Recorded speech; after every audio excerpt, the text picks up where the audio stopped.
Welcome to Awesome Movie Year, the podcast where we take a look back at an awesome year for movies, which is every year. My name is Josh Bell, film critic and writer, and I'm here with my co-hosts. I'm Jason Harris, filmmaker, comedian, y para ahora, yo soy la tormenta, Aracito! Did you use some sort of translation app online to make that happen? I only needed one word to figure it out because I took Spanish. I can understand Spanish. All right, nice. I understand it. Entiendo más de hablar. Sí.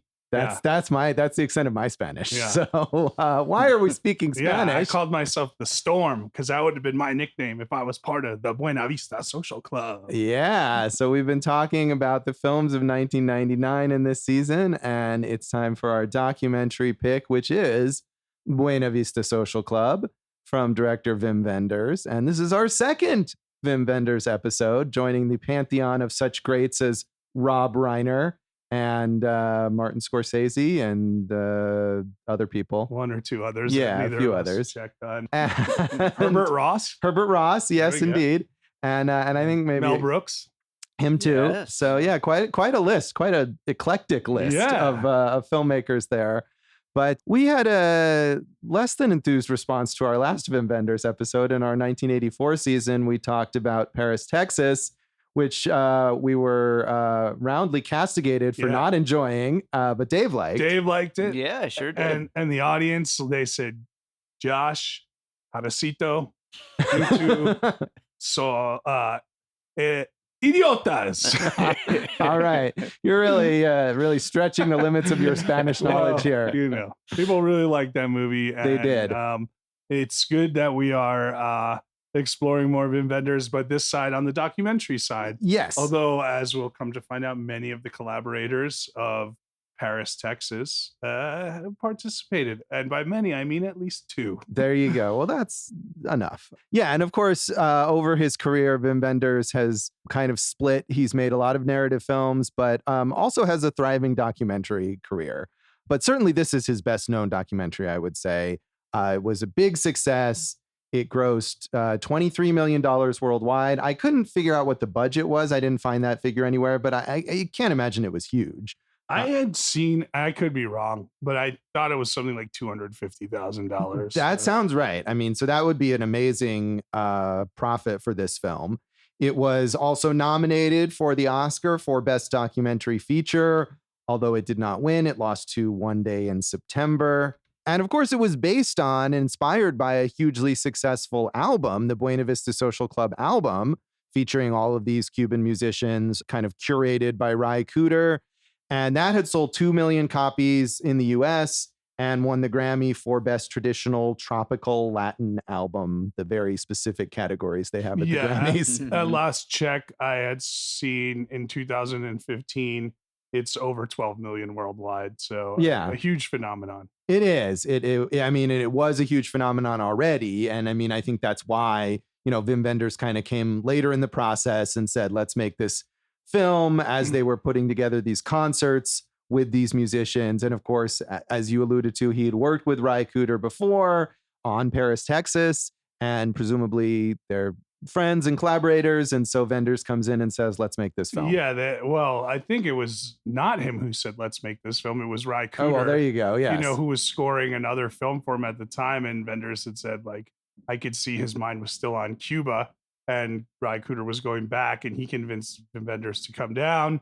One of the first that I know fully shot on digital kind of handycam stuff. And, I think it's got that kind of naturalistic look to it that shows that we're just using basically natural light and telling the story. And it's less about style and more about substance in this case. So. Yeah, it looks terrible is what the sort of you're dancing around there, maybe. I didn't really care though, because they did film so much in the daytime in Cuba. So you were getting that setting. But I understand if that's a criticism you have, that's totally fair. Yeah. I mean, you're right that I think on two fronts. One is that really they're mainly concerned with just capturing this however they can and using those digital cameras was probably a practical consideration as much as a stylistic consideration because they had to travel to Cuba, they had a limited budget, whatever the reasoning was.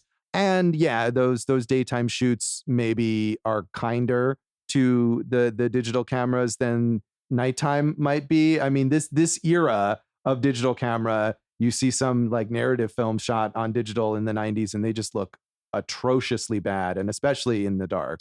That's true. I think Michael Mann was kind of the first to figure it out, but he was using very expensive digital equipment at the time. This, yeah, I mean, the whole thing, like you're saying, feels like, hey, we're going, it's almost like a travel journal of sorts, right? And we're just gonna see what we get. Although, if you wanted to argue that, like, maybe the performances, which are heavily in there, like I'm talking about the stuff in Amsterdam and at Carnegie Hall, maybe he could have like taken a little moment to stylize those a little more. I think Yeah. that's a totally fair critique. Yeah, the digital is less successful at capturing those than it is the sort of on the street stuff in Cuba. Right, right. What you're getting there is the music shining through, and that's pretty much it. So That is. And so critics were generally enthused about this film, especially about the music, although there was some critical response maybe to the structure and the look of the film. Roger Ebert and his guest critic, Wesley Morris, actually gave this movie 2 thumbs down. man, Although I couldn't, the resource that I use to watch these is just some dude with a website and who uploads all of these episodes himself. I'm pretty sure from like VHS recordings. And for whatever reason, this particular episode was not fully available. So there's the summary at the end where they say, here's what we gave each movie. So I saw, but I don't know what their argument was specifically. well, So but I guess you would from reading his review. yeah, I can give you Ebert's reasoning, but I'm not sure what Wesley Morris said and if he felt the same way. So, because Ebert did think the music was great, but he had some issues with the way the film was put together. He said, I didn't expect a concert film, but I did expect that I might be allowed to hear one song all the way through, with the cutting dictated by the music. No luck.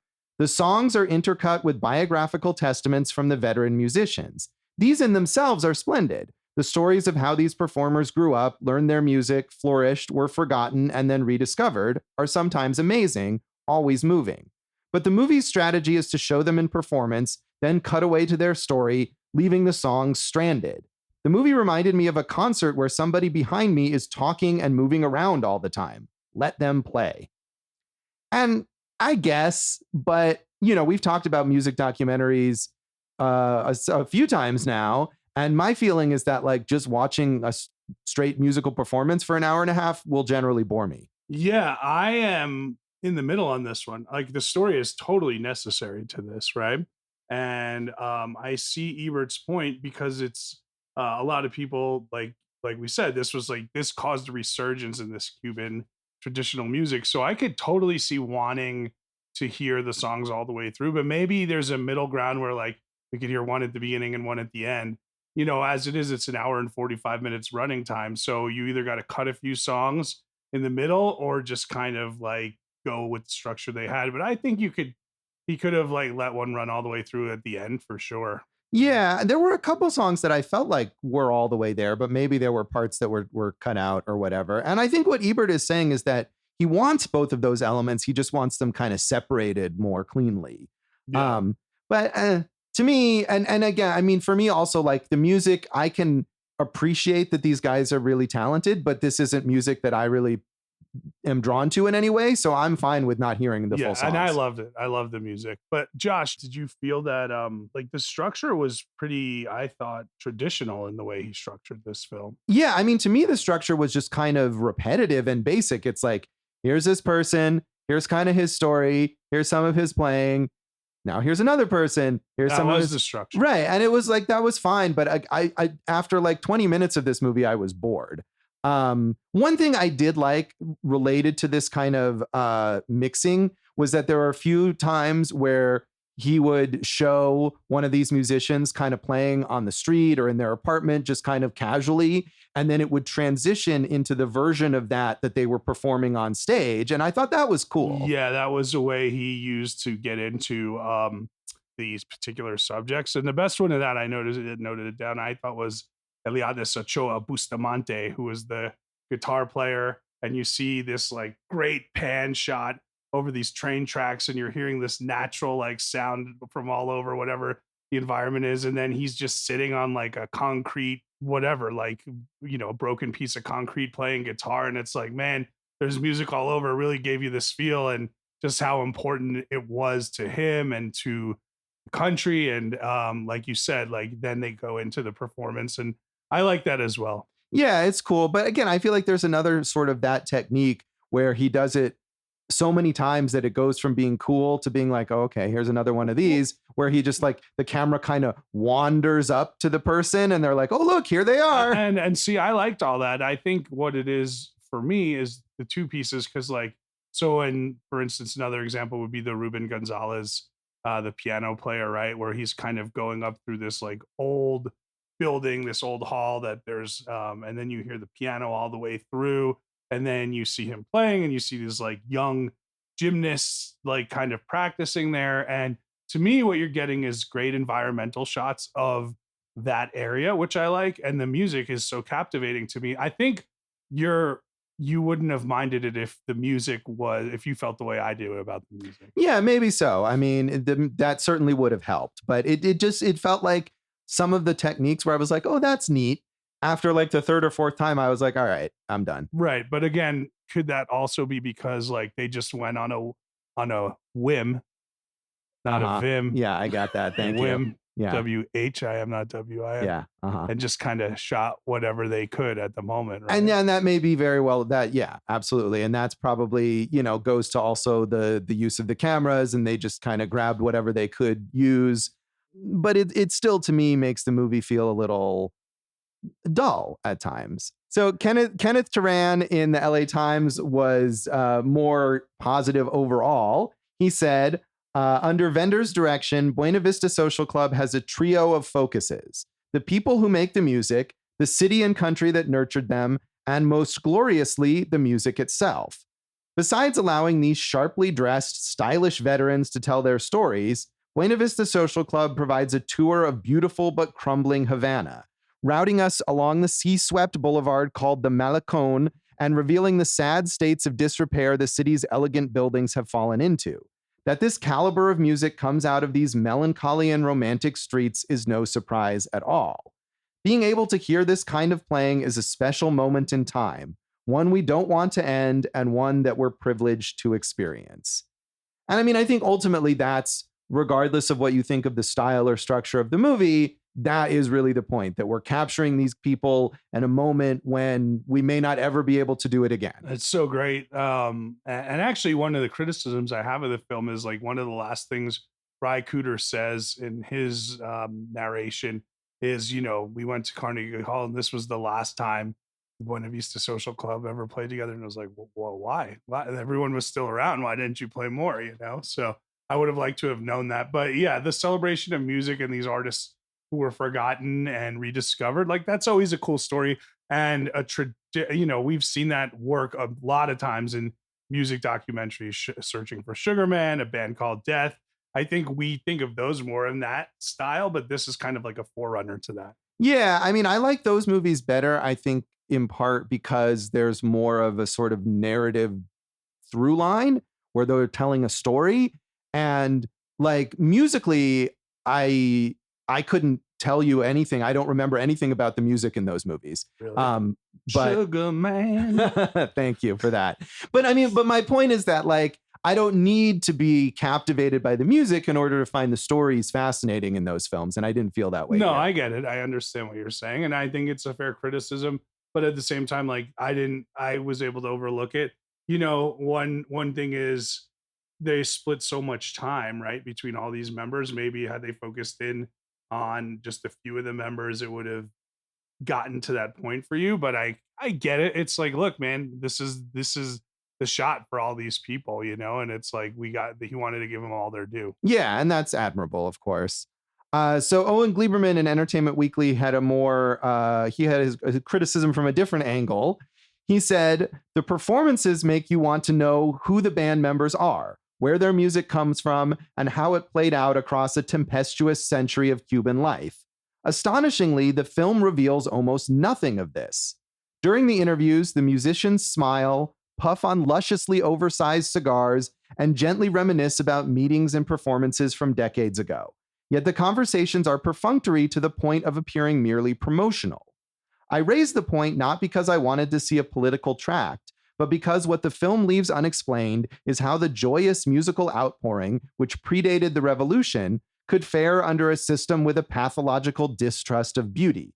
Still, the music itself needs no explanation. It slithers and spangles. Well, it didn't fare well under that dictatorship. As we know, it was forgotten and kind of pushed to the side.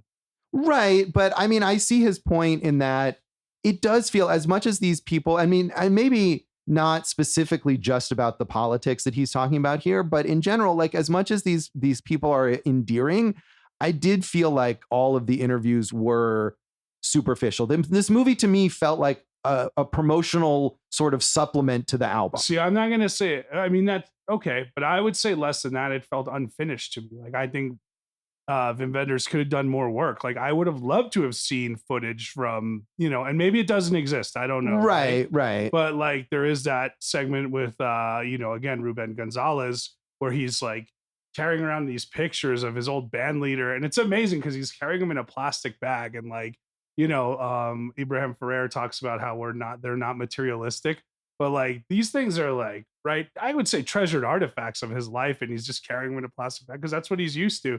But if we're not going to see footage, I mean, there's got to be something of the original recordings or at least newspaper clippings. Like I would have liked to have, been back in that time, the 30s through the 50s, where they said this was the explosion, the golden age of Cuban music. And I would have liked to explore more why that died under Castro. Yeah, and I think, I mean, some of these people were quite successful during that period. Like there must be something, like you said, even if it's minimal, but we don't get that. And my feeling also was like, I didn't get a feel for like, where did the songs come from? Like, who wrote these songs? Were they traditional songs? There's brief references to songwriters, but yeah, you're right, because there's an assumption that you just know because they do say that like, oh, this guy wrote it and this.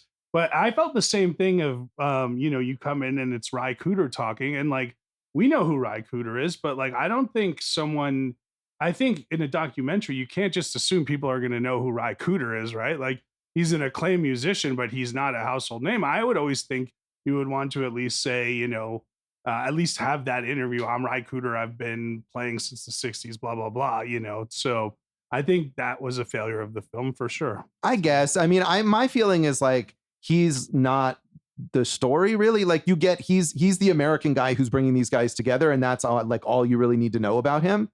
I mean, it would have taken 1 minute to explain who he is, Josh.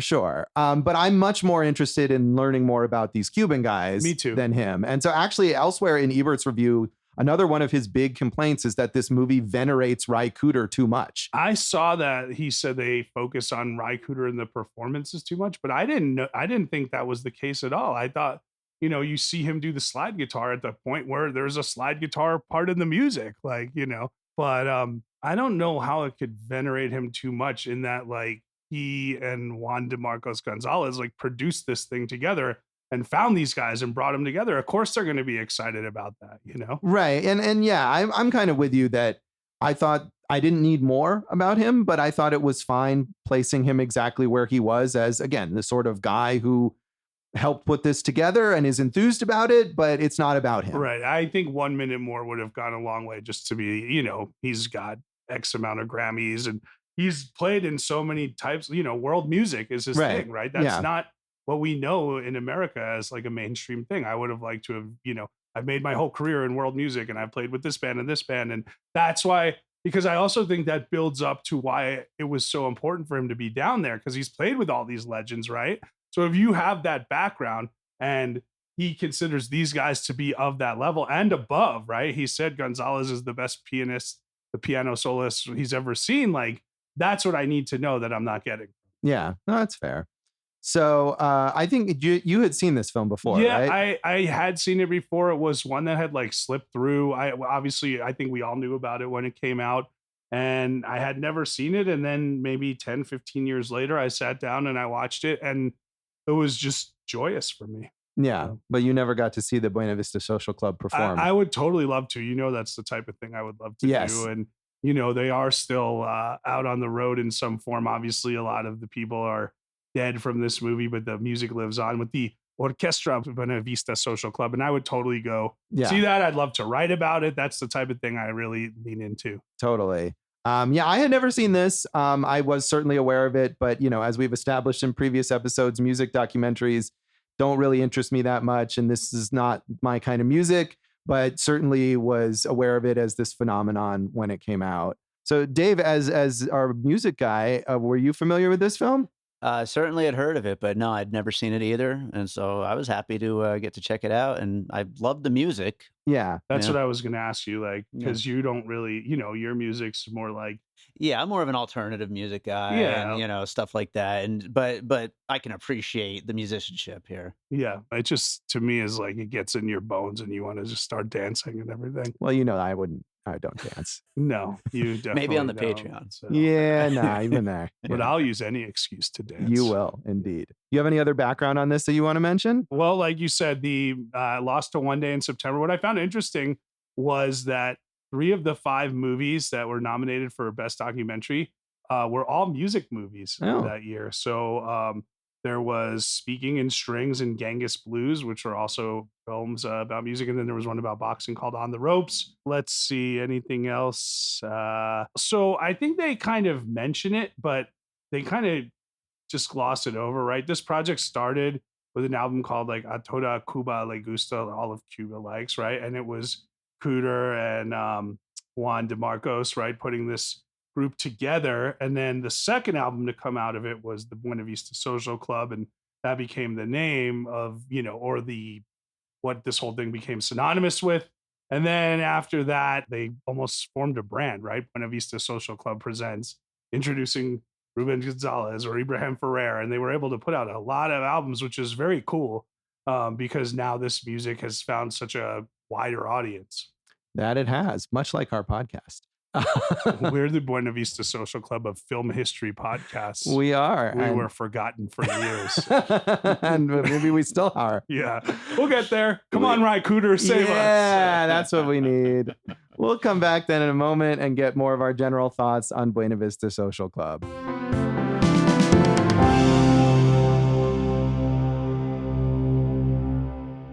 Welcome back to Awesome Movie Year. In this episode of our season on the films of 1999, we're talking about our documentary pick, Wim Wenders' Buena Vista Social Club. And Jason, you're more enthused about this than I am. So I am. I still really enjoyed it. I definitely saw the flaws, at least some flaws that I would consider to be there. And I think we've already talked about a good amount of those. But, I love, I was a big fan of Anthony Bourdain, and this is kind of almost predating that in a way of kind of going to a location and, what travelogues are and new things. But like this to me worked as a travelogue, and then also the music, I just really enjoyed it all the way through. And I would love to discover more of it. And then, how does that relate to Cuban immigrants coming over to America and in Miami and in New York, and then kind of how does that music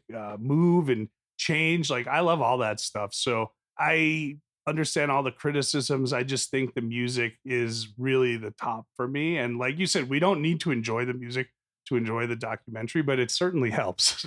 Oh, yeah, absolutely. And I think in a movie like this, especially where I felt like, visually and structurally, maybe it wasn't the best. If I was more transported by the music, I would be a lot more forgiving of that, I think like you are, and would just be enjoying hearing the music. And I don't dislike this music, but again, it's not really for me. I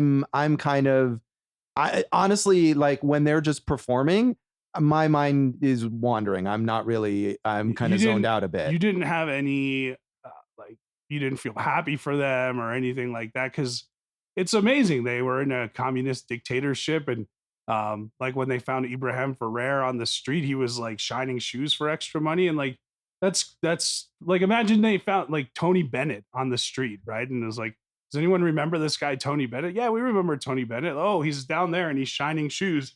and then you bring them back, right? Like that's incredible, that whole story. Right. No, that stuff is good. And I felt like I wanted a little more of that. I think that's why, as we are talking about in some of those reviews, it feels a bit superficial. You get kind of the broad overview of those things. But, you know, as you were saying, we don't get any archival footage or archival recordings or a sense of that history or how and why they were forgotten as the revolution And came just in. how big they were beforehand. Right. I had to look on Wikipedia because I think you get the sense, at least my sense in this film, was that they were all just kind of average people hanging out that enjoyed music in their spare time. And Ry Cooder found them and brought them together. But some of them were actually really famous in those early periods and toured the world. Yeah, I didn't get that impression, but I did get the impression of like they were big back when Havana was like, you know, a swinging place before the communist revolutions took place down there and everything. And like obviously that changed the whole country. And some of these guys were saying it was worse before, you know, Castro. So I think they could have gone more into that and why this style of music became out of fashion under him, because it's not like there was Cuba didn't ban music, right? So Right. That's the thing. It's not illegal. We don't see them having to be in secret to record their music, or they're performing on the streets or whatever. And it's certainly not disallowed or anything. So I just felt like I didn't really have a good sense of the context.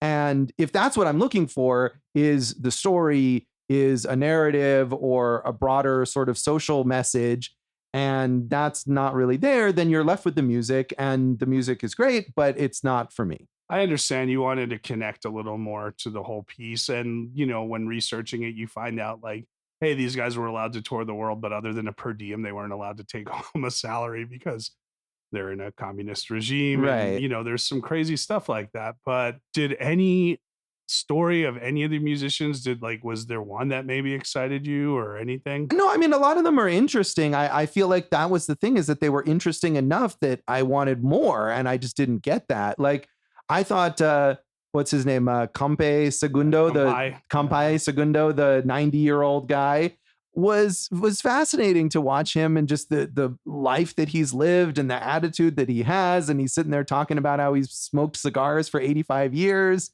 And that stuff. And there's a scene at the very beginning where they're driving, trying to find the actual Buena Vista Social Club, the location where it used to be. And they're asking all these people in this neighborhood, oh, is it down this street or down that street? And you see all the people kind of start gathering around them. And that scene really drew me in. And I thought, oh, this is going to be really fascinating. And then it just didn't. Again, I felt like, okay, when we're going to use this as a jumping off point and learn more about what was this place and who was there, and we just didn't. Well, that scene kind of mirrors when we get to Omara Portuando, you know, and just kind of like she's singing on the street, people are following her and singing with her. And I think I did want to know more there too. Like, are they singing because just like there's such a rhythm to the daily life there and people just like that? Or is it because they recognize these people as the stars that they were? Like when I was reading about Kampai, who died about 5 years after this, he died at age 95, right? Yeah. 5 years after that, they had a whole celebration in Cuba, like for his 100th birthday, and like a big concert playing his music and everything. So all that stuff is valid. I just don't know, you know, you really got to restructure this piece then. And maybe you should. But right, I mean, I think going back to that scene that you're talking about with the only woman in this ensemble, and she's walking down the street and singing that song, and you see that people on the street are kind of singing along with her. And again, I thought, okay, well, is this because this is some sort of traditional song that everyone knows? Or is this a song that she was famous for singing? Or what is this song and why do people know it? Are they just following her because there's a camera on her? Like, I don't know. Yeah. The other thing is like they would talk about like the bassist, right? He was talking about how like he spent his whole life looking for the right piano player, and it wasn't until he and Gonzalez teamed up. And I think that was a missed opportunity to just like, why can't we show them together playing, right? Like you saw these people playing on their own. But again, I mean, to me, there's just as much good as there is bad. Like I love the stuff in the studio. And I think they could have done more of that, like shown how they were building these tracks together and the production aspect. I mean, that's a little inside baseball stuff, but I like that stuff.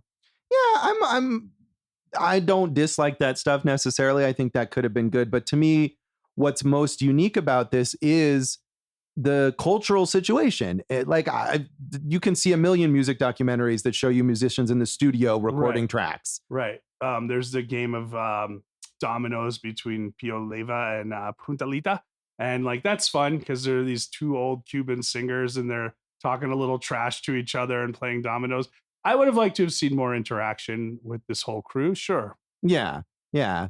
But I mean, there still is a lot of good here. Like, I didn't hate this movie by any means. I thought when it offers glimpses into daily Cuban life or sort of the cultural context of these people, it can be pretty fascinating. And there are elements of the stories that they tell that are really interesting, or just the transitional stuff of what is life like, which is something we just don't really get to see very much. And I think it did that well when we were talking about Bustamante, when he was on the guitar and he was talking about how he was just like basically a roving singer right on the streets. And I thought it did it well also when we saw Amadito Valdez, who was the timbales player, which, because like, did you know what a timbale is? That the percussion? Yeah, the drum. Yeah. And also Barbarito, the loud player. Yeah. And I thought that was interesting. He tells the story about like the evolution of that instrument and how it was brought to Europe and then it was brought from Europe to Cuba and the modifications. And I thought, I didn't know any of that. And I think that whole thing, because that's another one of those like traveling musicians, kind of like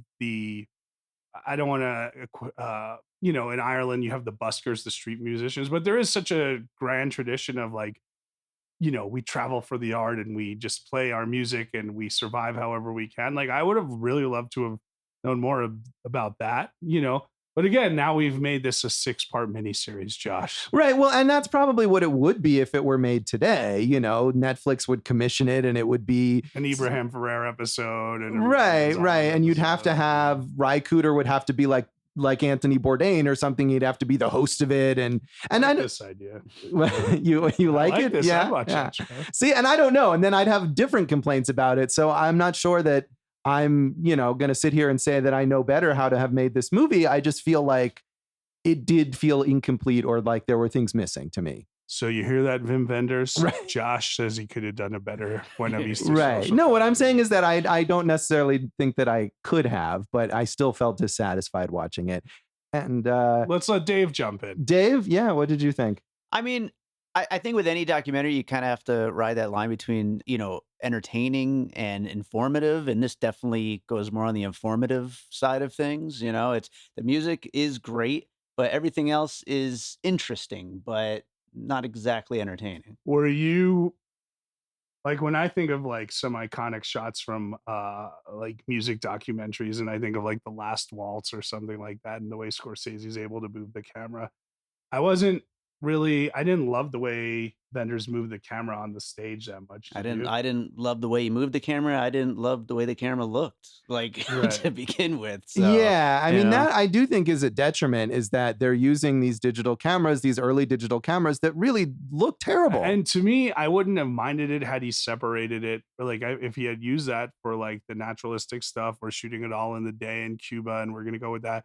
But then really like gussied up and dialed up the performances. And that would have been a cool separation, I think. And I think it would have been, there would have an emotional impact, because these people who just had, they lived their daily lives and now they all said like, we want to go to New York. We want to play Carnegie Hall. Like, let's show how important that is. But there was some cool stuff with some of the guys on the streets in New York. And no, I felt like that was just like hacky comedy almost, like, oh, they don't know who these American, pop culture figures are in these like dumb little souvenir shops. I don't think they like set them up and like, hey, say this or anything. No, not necessarily. But it's just like at that point, I thought, I don't care about this. And as you say, they build up so steadily the idea of them playing Carnegie Hall and how important that is. Like, why not just show them, like Ebert says, show them playing Carnegie Hall. Don't show all the dumb tourist stuff. I think you're getting at, you just don't think there was enough focus anywhere. And I mean, I can't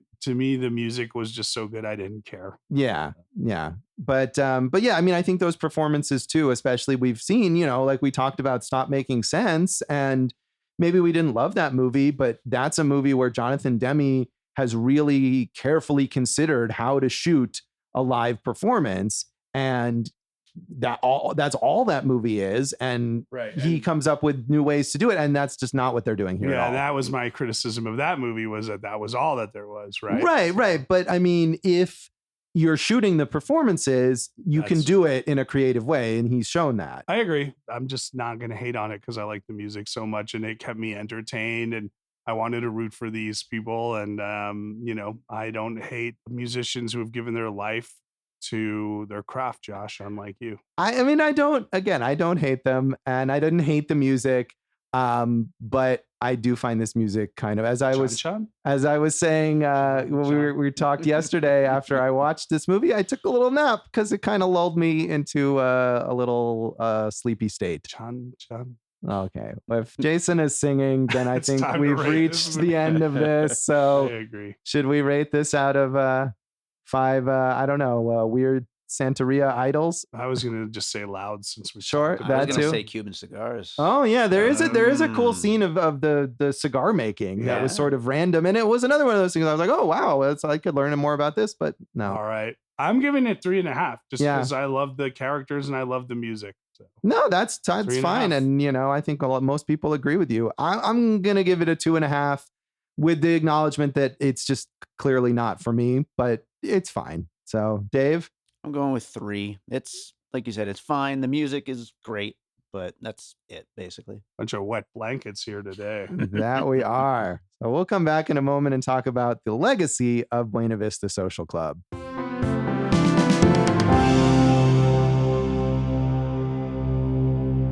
Welcome back to Awesome Movie Year. In this episode of our season on the films of 1999, we've been talking about our documentary pick, Buena Vista Social Club by Wim Wenders.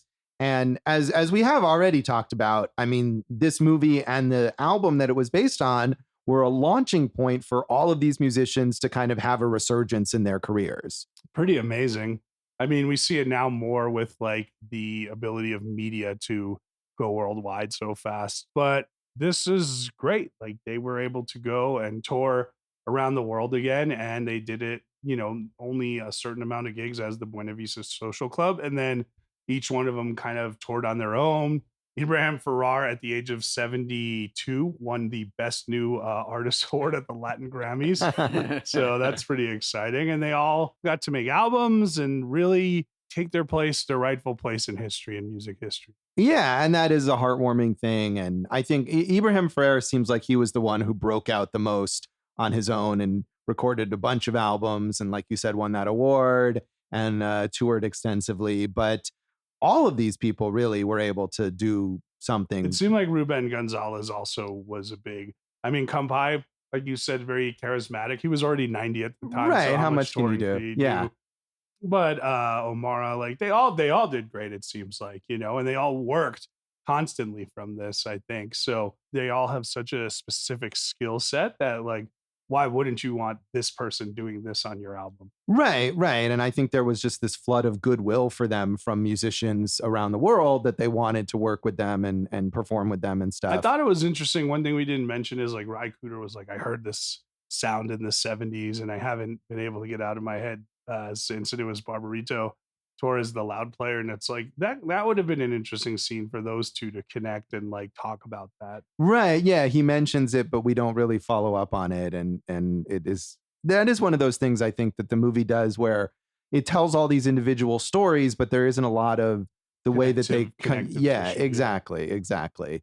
So obviously, as we said, many of these people are no longer alive. A lot of them were quite old at the time of this film, but a lot of them are still alive, and they've continued to tour in various configurations, bringing in other Cuban musicians under the sort of brand name of the Buena Vista Social Club. And that's great. And I think it's cool because now you have that kind of, moving organism that as people get older and have to retire or they die, now we have new generations like picking up that baton and carrying it forward, which is cool. Yeah, and it keeps this music, the kind of music alive and these songs alive, which is just as important as the musicians themselves. Right. So there was a sequel or a follow-up to this film called Buena Vista Social Club Adios, which was made in 2017. Not directed by Wim Wenders. He produced it, but Lucy Walker was the director, and it catches up with some of the musicians. I mean, again, even by that point, a lot of them are no longer around. Sure. But catches up with the ones who are still there. A lot of them who died, like Kampai and Ibrahim Ferrer, it seemed like they died within 5 years of the making of this. And it's like, you're really happy that they got to this, but it's a bummer that, they didn't get to enjoy that longer. Although, Kampai was already 90. So right. He seemed like he enjoyed a lot in his life already. Yeah, right. I don't know. I mean, this sequel, we didn't watch it, but it's, catching up with the gang, and like they're telling stories of the ones who aren't around anymore and how the music is still ongoing. I don't know. I'd watch it, but it just didn't seem like I needed to watch it right away. Yeah, I mean, and to me, I felt like I've had kind of enough of this. And I wonder if it's got more of a, because they're talking about all of the ones who have died, if it has more of a sad, sort of bittersweet tone as opposed to this movie, which is so celebratory. Like, here's all these great people and we're discovering them and we're bringing them to the world. Well, I don't think it can, because like they died on top of like how could you go out on a better note? Yeah, right. Yeah.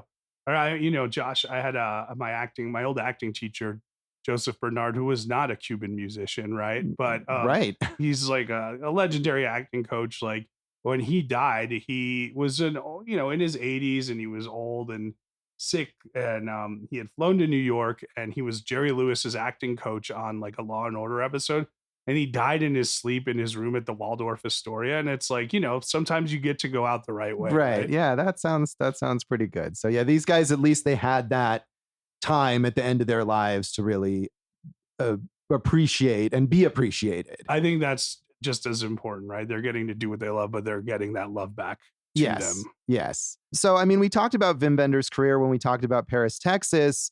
At this point, he had kind of fallen off as a director of narrative films in terms of acclaim. I mean, he continues to work. He's pretty prolific, but I was looking at sort of his career after Buena Vista Social Club, and all of the narrative films he made after this are obscure, not particularly well regarded, but his documentary career, I think, has thrived a lot more. And the documentaries he's made, including Pina, about a famous ballerina that was presented in 3D, this movie, The Salt of the Earth, about a Brazilian photographer that I remember thinking was quite good.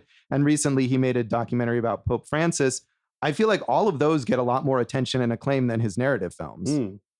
Well, hey, he's still a working filmmaker, and it's pretty cool that he was able to, if he's had to transition from one aspect to the other, he's still telling stories. So good for you. Yeah, he is. Oh, and again, he's still making lots of narrative films. It's just nobody really seems to like them. Right. Ry Cooder, his last album was 2018. He's got a crazy career, man. We also talked about him. He did music for Streets of Fire, which clearly the career highlight for him. Yeah. What if the Buena Vista Social Club was in Streets of Fire? I would have been way down for that. And as we recall, anything goes in Streets of Fire. They would have fit in just fine. They would have, yeah. So Ry Cooder, a lot of movies, Paris, Texas, like we said, Primary Colors, that was a big one. The last album was called The Prodigal Son. We know he works with his son, Joaquin, who we see in this movie a lot. He's also got a book of short stories called Los Angeles Stories, which might be interesting. And then the last thing is, did you know he was the subject of a documentary? No. By Les Blanc. Oh, hey. Yeah, from 1988. Ry Cooder and the Musa Band Rhythm Aces, Let's Have a Ball. That might be a cool thing to watch. Yeah, and I don't know what that band is, but, as you said earlier, he's worked with so many of these world musicians, not just from Cuba, from all over, and that's been a big part of his career. So, and I think he's just like, if you like look it up, like how many rock and roll legends have you played on? He's just like there on almost all of them. Yeah, and still making music. So between him and the surviving Cuban musicians, maybe there could be another documentary down the road. Juan de Marcos Gonzalez had a good year this year. Do you know what he was in? Oh, right, he was in that Lin-Manuel Miranda animated movie, right? Vivo. Yeah. Did you see that with your daughter? Nah, she watched it. I have not yet, but I'd like to watch it. I guess that could be a good one, right? You could educate her about the Buena Vista Social Club afterwards. I could, and maybe I'll have to. Yes, it'll be required experience for her. Maybe she'll just come back to me and she's like, I already know who Cachito Lopez is or something. She's so cultured. Erudite. Yes, she is indeed. Child. So that is Buena Vista Social Club, and that is this episode of Awesome Movie Year. Check us out on social media. Check us out on social media, awesomemovieyear.com, Awesome Movie Year on Facebook and Instagram, Awesome Movie Pod on Twitter. Maybe one day we'll get a collection of these and we will be released on World Circuit Records by Nick Gold, who released the Buena Vista Social Club, Josh. I can't wait. I'm on Facebook as Jason Harris Comedy. Same on Instagram, J Harris Comedy on Twitter. Actually, Josh, I have 5,000 friends now. You have to find me as J Harris Comedy on Facebook because I'm drawing him in like the Buena Vista Social Club. You are. Go for Jason, somewhere lost in a communist revolution in Cuba. Yikes. Yeah. JoshBellHatesEverything.com is my very infrequently updated website. Also, Josh Bell Hates Everything on Facebook, where I am not quite at 5,000 friends. So feel free to add me. It's not a friend page, so I can add as many people as I like. At Signal Bleed on Twitter. And you can listen to our producer, David Rosen's awesome podcast, Piecing It Together. Check out Piecing It Together wherever you listen to podcasts. And at the time that this is going up, I have a new album that's coming out next week, The Dissection Table. It's a soundtrack album, a score for a film I scored. Next week, as in when we release this, it'll be really, wow, that's exciting. Yeah. So. Congratulations, Dave. Thanks, is there a lot of Cuban rhythm on that album? No, just horrifying terror. What are you dissecting? People. Horrifying terror, my favorite genre of music. Yes, that's right. That's that sounds about right. Yeah. So what do we have in our next episode, Jason? Speaking of horrifying terror, Josh, we're going to take a real mind trip to a movie we all liked when we first saw, but who knows now? It's your pick, Josh. Why don't you tell us? Well, going from one club to another club, it is Fight Club, the David Fincher film, which I love, but it's been a little while since I've seen it, so we'll see how it holds up. I'm excited to rewatch it. Yeah, me too. So tune in next time for Fight Club, and thanks for listening to Awesome Movie Year. Thank you for listening to Awesome Movie Year. Make sure to follow Awesome Movie Year on Facebook, at Awesome Movie Pod on Twitter, and at Awesome Movie Year on Instagram. And if you like the show, review us and rate us with 5 stars on Apple Podcasts.